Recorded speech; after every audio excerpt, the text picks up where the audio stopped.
I'm here today to bring to you my review of a film I watched recently and found to be a masterpiece, Annihilation. I want to preface this review with the fact amazing horror films are rare each passing year, and while Annihilation is far from your standard horror film, I'm not like other girls. it does not disappoint as a film first and foremost. Annihilation, directed by Alex Garland, who's getting a lot of attention recently from me, in that I watched my first two films from him very recently, in this and Ex Machina, and from the general audience for his recent release of, no, not that, Civil War. Annihilation is based on a book by James Vandermeer and is adapted into one of the most deep horror films I've watched since the likes of The Shining, Hereditary, or Possession, and is right in the mix with those as far as quality goes, in my opinion, but not quite those who also reviewed it on Letterboxd. This sci-fi cosmic horror film harkens back to two of my favorite Andrei Tarkovsky films, those being Stalker and Solaris. Before I can fully explain the comparisons to these legendary films, I will try to give the briefest explanation I'm capable of for Annihilation.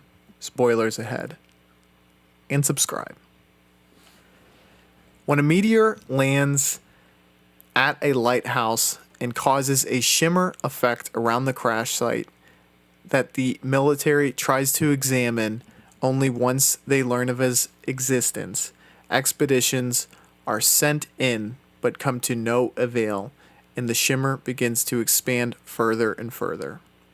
Our central character, Natalie Portman, is a cellular biologist who has retired from the military, and her husband, played by Oscar Isaac, is still active duty. They both met while in the army.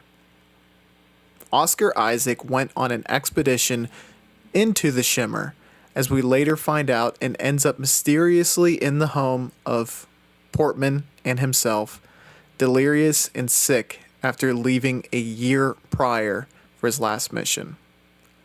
Portman tries to get him help, but is pulled into a highly guarded military base outside of the shimmer, where she first finds out of its existence. She is convinced to join into a group of women to go on her own expedition into the shimmer in hopes of saving her husband. Once inside the shimmer, she learns of the horrors inside, as the shimmer distorts the DNA and cellular structure of those inside. And as you reach ground zero for where the meteoric impact is, can even duplicate you. Not only did the shimmer duplicate herself, but she finds evidence that her husband was duplicated as well, which causes her to set off a grenade that completely destroys the mimic of herself and the shimmer from its very source.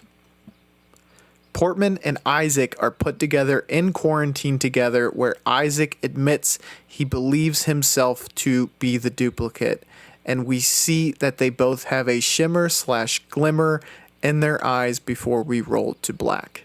One eternity later. Whew. Under 10 sentences is probably an all-time best for me for synopsises.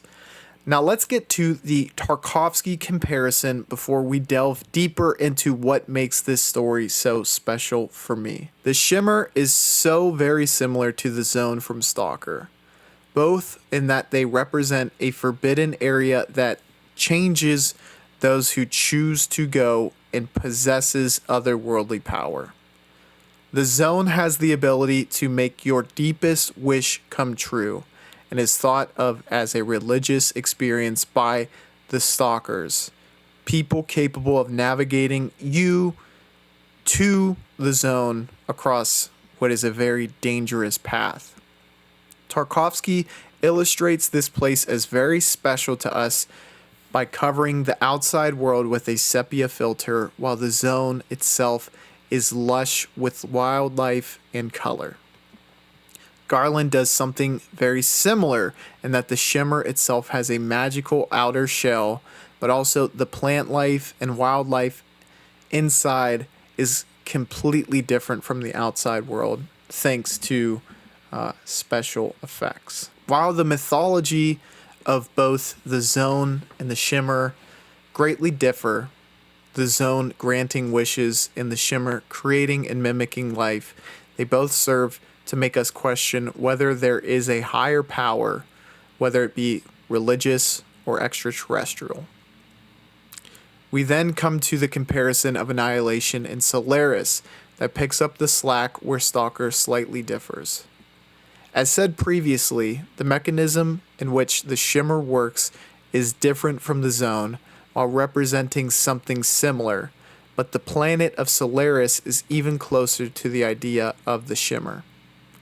After irradiating the planet Solaris' surface, the planet was able to create people from neutrino systems that stemmed from the thoughts and dreams of humans on the space station near the planet Solaris. Our main character, Kelvin, insists on shooting his brain waves at the planet as a way to quell the beast, but after doing so ends up staying on the planet that has completely formed around him as the life he knew back on Earth. This ending completely parallels the ending of Annihilation in that Portman accepts the life with her husband despite him probably not being the one he was before the shimmer and or being a duplicate.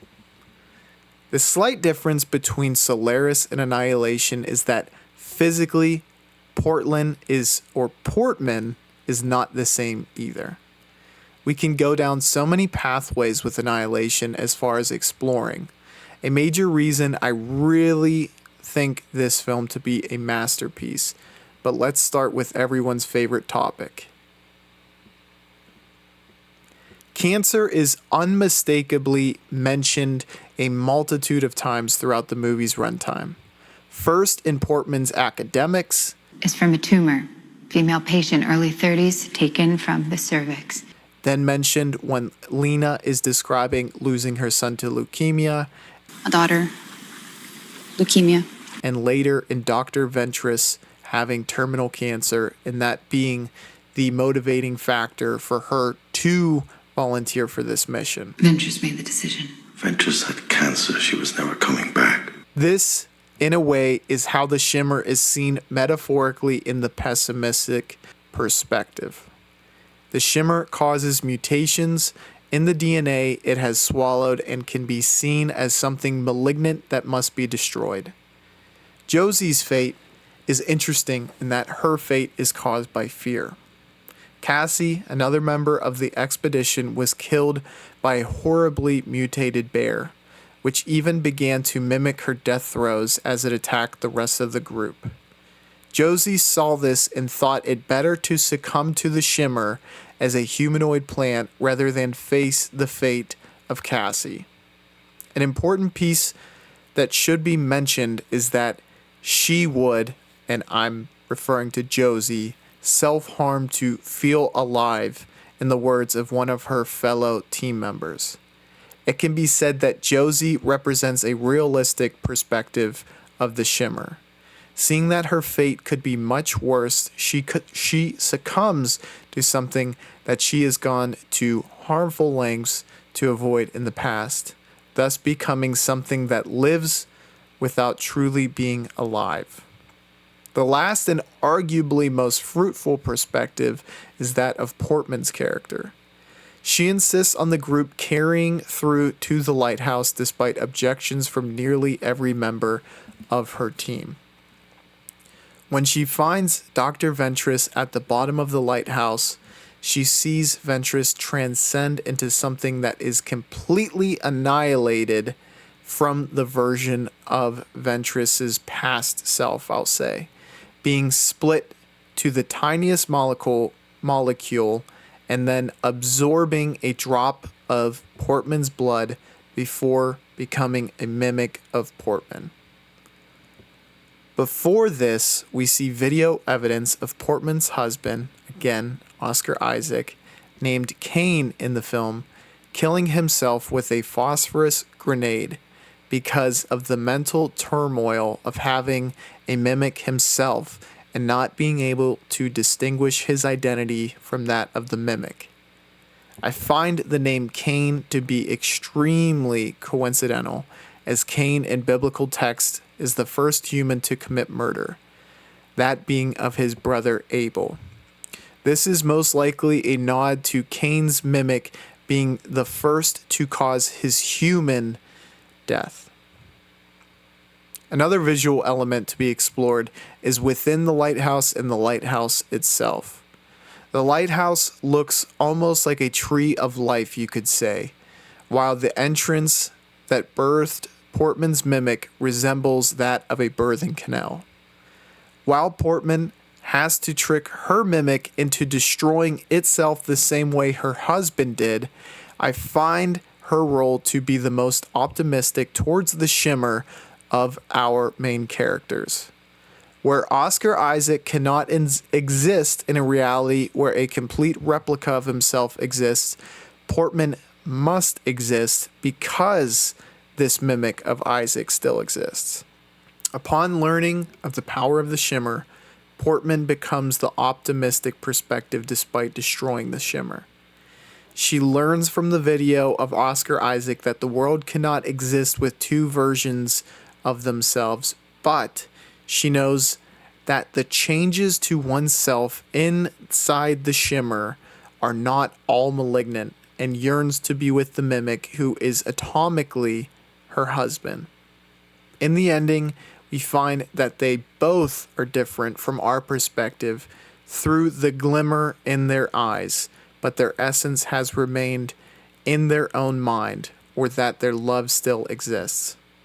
While this is a horror film, and you could come to more destructive or terrible or horrible interpretations of this embrace at the end, I find it to mean that the Shimmer is a source of change that can be both destructive and creative, a microcosm of life itself.